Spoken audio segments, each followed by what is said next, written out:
So guys, Apple users and Apple buyers के लिए एक ना बहुत ही बुरी न्यूज़ दे दी है टिम कुक ने। एंड शायद मोस्टली लोगों को ये पता भी चल गया होगा कि एप्पल ने अपने मोस्टली सारी प्रोडक्ट्स पर प्राइस हाइक कर दिया है। एंड ये कोई छोटा मोटा प्राइस हाइक नहीं है, सिर्फ 2-3 हज़ार का प्राइस हाइक नहीं है, इट्स अ मैसिव वन जो कि लोगों को एक्चुअली बहुत ज़्यादा इम्पैक्ट कर सकता है। सो अभी भी अगर तुम ये सोच रहे हो कि आगे जाकर हम मैकबुक ले लेंगे, आईपैड ले लेंगे या फिर कोई सा भी एप्पल प्रोडक्ट लेने का सोच रहे हो ना, तो तुम्हें प्राइस हाइक में अपने ज़्यादा पैसे देने पड़ेंगे। देन ये प्राइस हाइक तुम्हें बहुत ज्यादा इम्पैक्ट करने वाला है। इफ यू रिमेंबर कि कुछ टाइम पहले जैसे कि हम देख ही रहे हैं कि SSD एंड रैम के प्राइसेस हाइक हुए थे, उसी के साथ विंडोज लैपटॉप पे बहुत ज्यादा इम्पैक्ट पड़ा था। मैकबुक्स वगैरह पे इसका इतना इम्पैक्ट नहीं था, बट नाउ इस प्राइस हाइक का जो इम्पैक्ट है वो हमारे मैकबुक्स एंड एप्पल के प्रोडक्ट्स पर भी पड़ चुका है। सो लाइक कितना प्राइस हाइक हुआ है, कौन कौन से प्रोडक्ट्स पर हुआ है, and now what should be the solution. So video में देखते हैं कि क्या चीजें है क्या नहीं, बट उससे पहले अगर आप हमारे चैनल पर न्यू हो तो याद से सब्सक्राइब जरूर कर लेना ताकि ऐसी इन्फॉर्मेटिव वीडियोस आप मिस ना करो।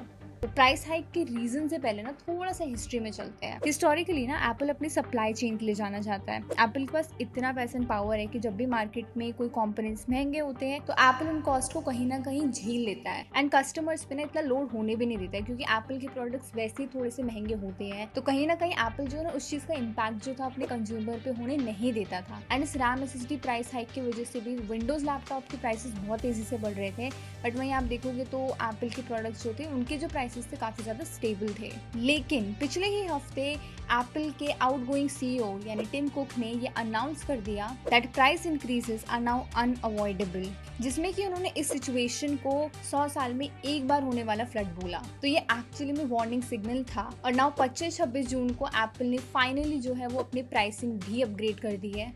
एंड एप्पल ने ना साफ कह दिया कि अब वो इस कस्टमर को इस कॉस्ट इन्फ्लेशन से और शील्ड नहीं कर सकते। इसी के साथ ही माइक्रोसॉफ्ट एंड सैमसंग ने भी अपने प्राइसेस बढ़ाए हैं, बट एप्पल का झटका लोगों को शायद ज्यादा लगा है। एंड देखो, ये प्राइस हाइक के ना सिर्फ 3 बहुत कॉमन से रीजंस हैं। सबसे पहले तो रैम SSD की शॉर्टेज जो कि बहुत टाइम से चलते हुए आ रही थी, एंड इसका इम्पैक्ट एक्चुअली ग्लोबली दिख रहा था सारे ही टेक प्रोडक्ट्स पर। OpenAI, गूगल, माइक्रोसॉफ्ट और मेटा जैसी बड़ी बड़ी कंपनीज दिन रात AI डाटा सेंटर्स और सर्वर्स इंस्टॉल कर रही है। एंड AI सर्वर्स को चलाने के लिए ना लाखों करोड़ों की तादाद में high speed RAM and SSD चाहिए होती है।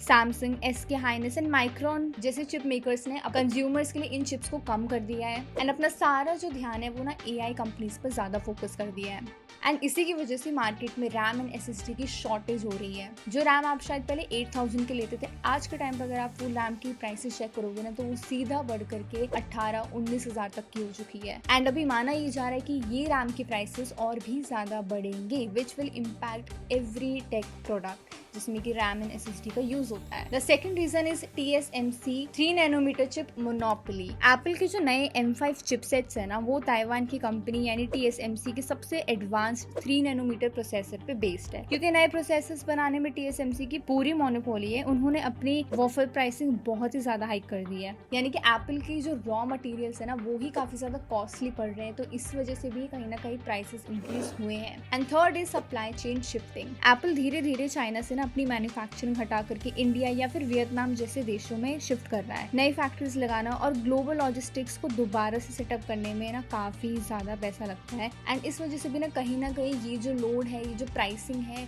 वो कहीं ना कहीं इम्पैक्ट कर रही है। तो ये भी एक छोटा सा रीजन है कि जिस वजह से हमें थोड़ा सा कॉस्टली ज्यादा पड़ रहा है। बट मेन रीजन तो आपका रैम SSD प्राइस हाइक है, इससे कि हमारे AI डेटा सेंटर्स चल रहे हैं। हम बहुत खुश हो रहे थे कि macOS के साथ फाइनली हमें एप्पल इंटेलिजेंस का इंटीग्रेशन दिख रहा है सब जगह, बट AI के फीचर्स के साथ यहाँ पे हमें कहीं ना कहीं प्राइस पे कॉम्प्रोमाइज करना पड़ेगा। अब सुनाओ, इस प्राइस हाइक का जो इम्पैक्ट है वो ऑलमोस्ट हर एक एप्पल प्रोडक्ट पर पड़ा है, चाहे वो मैकबुक हो या फिर एक मैक मिनी हो। पर कौन से प्रोडक्ट पर कितना ज्यादा प्राइस हाइक है, लेट्स सी दैट। फिलहाल के लिए आईफोन सेफ है, बट माना ये जा रहा है कि सितंबर के टाइम पे जब नए आईफोन्स लॉन्च होंगे ना तो उसके प्राइसिंग तो बहुत ही ज्यादा हाई होने वाली है। एंड iPhone 18 के भी जो प्राइसेस है ना वो बहुत ही ज्यादा होगा, आई थिंक 1 लाख तक तो टच करेगा। तो फिलहाल के लिए आईफोन सेफ है, बट आने वाले टाइम पे आईफोन के प्राइसेस भी इम्पैक्ट करेंगे। सो इस प्राइस हाइक को ना एक चार्ट के हिसाब से समझते हैं। अगर आप मैकबुक नियो देखोगे जो कि हमें 70,000 का मिल रहा था, 10,000 का प्राइस हाइक हुआ है एंड 80,000 का मिल रहा है। मैकबुक एयर ईयर M5 जो है वो 1,19,000 कुछ का मिल रहा था। Now the prices have increase, 30,000 का उसमें इंक्रीमेंट हुआ है एंड M5 का जो प्राइस है वो पहुंच चुका है 1,50,000। 15 इंच वाले मॉडल का प्राइस तो और भी ज़्यादा हाई हो गया है, 35,000 का प्राइस इंक्रीमेंट इसमें हुआ है। अगर हम मैकबुक प्रो की बात करें जो 14 इंच वाला वेरिएंट आता है तो वो ऑलमोस्ट 2 लाख से ज़्यादा का जा चुका है। इसमें हमें 70,000 रुपीज़ का इंक्रीमेंट मिला है। मैकबुक प्रो M5 मैक्स की बात की जाए तो इसमें 1 लाख का इंक्रीमेंट हुआ है। आईपैड अगर आप सोच रहे थे इस बार लेने की तो आईपैड में भी काफ़ी ज़्यादा इंक्रीमेंट हुआ है। आईपैड 11th जनरेशन का जो प्राइस जो कि आपको 40,000 का मिल रहा था पहले, वो 50,000 का हो चुका है, यानी कि 10,000 का इसमें प्राइस इंक्रीमेंट हुआ है।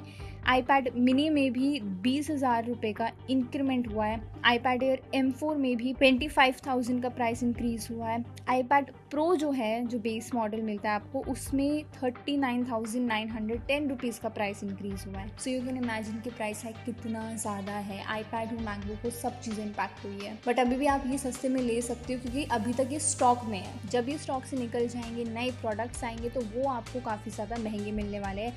अभी भी आई थिंक अमेजॉन, फ्लिपकार्ट पे कहीं ना कहीं या फिर एप्पल के स्टोर पे ये कहीं ना कहीं कम प्राइसेस में मिल रहे जो ओरिजिनल इनके प्राइसेस थे। बट जो न्यू स्टॉक आएगा वो तो महंगा होगा, वो इन प्राइसेस पे मिलेंगे। नाउ द क्वेश्चन इज कि हम जैसे नॉर्मल कंज्यूमर्स अब करें क्या। प्राइसेस तो हाइक हो गए, सपना था कि एक मैकबुक लेना है, एप्पल प्रोडक्ट लेना है, बट अब जब प्राइसेस हाइक हो गए तो क्या करना चाहिए। फर्स्टली कि थर्ड पार्टी रिटेलर स्टोर्स में आप चेक करो, कहीं कहीं पे ये जो प्राइसेस है अभी आपको नॉर्मल प्राइसेस पे मिल जाएंगे। ऑनलाइन आप अमेजॉन, फ्लिपकार्ट पे देख सकते हो, कहीं कहीं पे ये मिल रहे हैं, बट ऑफलाइन भी आप जा करके चेक कर सकते हो कि ये ओरिजिनल प्राइस में भी मिल रहे हैं कि नहीं। सेकेंड है सेल का वेट करो, या तो अभी बैक टू स्कूल ऑफर चलेगा उसमें भी आपको काफ़ी हद तक डिस्काउंट मिलेगा इन प्रोडक्ट्स पर। एंड सेकेंडली जो BBD सेल आती है, जो बड़ी बड़ी सेल्स आती है, उनका आप वेट कर सकते हो, उसमें भी आपको काफ़ी हद तक डिस्काउंट मिल जाएगा। अच्छे प्राइसेस में आपको मैकबुक्स या फिर कोई भी प्रोडक्ट्स मिल जाएंगे। And back to school offer में भी ना आराम से स्टूडेंट्स के लिए 10 to 15,000 तक का डिस्काउंट होता है, जिसमें कि आपको फ्री एयरपॉड्स, फ्री स्टाइलिस वगैरह ये सब चीज़ें भी मिलती है। इस पर हमने एक डेडिकेटेड वीडियो ऑलरेडी चैनल पे अपलोड करी हुई है, तो वो आप जाकर के चेक कर सकते हो। बाकी सेल का वेट करो। थर्ड सोल्यूशन इज कि आप सेकेंड हैंड मार्केट देख सकते हो कि सेकेंड हैंड में भी अब काफ़ी अच्छे प्रोडक्ट्स आपको मिल सकते हैं अगर आप ढूंढो अच्छे से। सेकेंड हैंड मार्केट में भी कुछ टाइम बाद आपको जो है प्राइसेस थोड़े से ज़्यादा बढ़ के ही मिलेंगे, बट न्यू से तो वो कम ही होंगे। तो सेकेंड हैंड मार्केट में आप देख सकते हो कि अपने मैकबुक्स ले सकते हो, आईपैड्स ले सकते हो, या जो भी आपको जैसे चाहिए वो सेकेंड हैंड या रिफर्बिश्ड आप खरीद सकते हो। And lastly, if not Apple products then you can definitely go for Windows.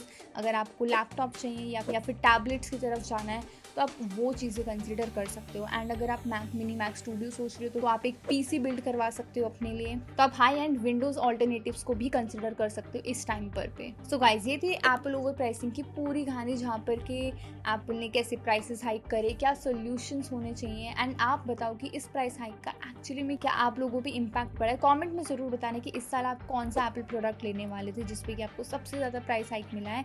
And I know काफ़ी यूज़र्स जो एप्पल यूज़र्स हैं वो काफ़ी निराश भी होंगी, क्योंकि एक मैसिव प्राइस इंक्रीज था, कोई छोटा मोटा प्राइस इंक्रीज भी नहीं था। बाकी आपकी क्या राय है इस प्राइस हाइक के बारे में कमेंट में ज़रूर बताना। अगर आपको वीडियो पसंद आया तो लाइक कर देना एंड हमारे चैनल को सब्सक्राइब करना मत भूलना। मिलते हैं हम नेक्स्ट वीडियो में।